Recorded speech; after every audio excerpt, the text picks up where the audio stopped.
জীৱ-জন্তুক খাদ্য খুৱায়ো আপোনাৰ বহু দুখৰ পৰা মুক্ত হ'ব পাৰে। লগতে জীৱনত নভবা ধৰণৰ পৰিৱৰ্তন আনিব পাৰে।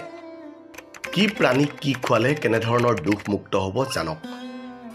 নম্বৰ 1, কাছক যদি খাদ্য দিয়ে তেন্তে আপোনাৰ বৃদ্ধি হ'ব ধন ঐশ্বৰ্য। বান্দৰক খাদ্য খোৱালে আপুনি শত্ৰুৰ পৰা মুক্তি পাব, লগতে দুৰ্ঘটনাৰ পৰা মুক্ত হ'ব। গাই গৰুক খাদ্য খোৱালে আপুনি পাব মানসিক শান্তি আৰু ধন প্ৰাপ্তিৰ যোগ। চৰাই চিৰিকটিক খাদ্য খোৱালে আপোনাৰ বুদ্ধি বিকাশ হ'ব আৰু ধন প্ৰাপ্তিৰ সম্ভাৱনা বাঢ়িব।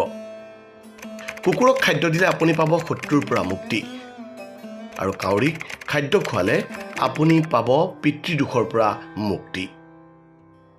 আৰু শেষৰটো পইণ্ট হৈছে, অৰ্থাৎ 7 নম্বৰ পইণ্টটো হৈছে, হাতীক খাদ্য খোৱালে আপোনাৰ যিকোনো দুখৰ পৰা মুক্তি পাব, লগতে পাপৰ পৰাও মুক্তি পাব।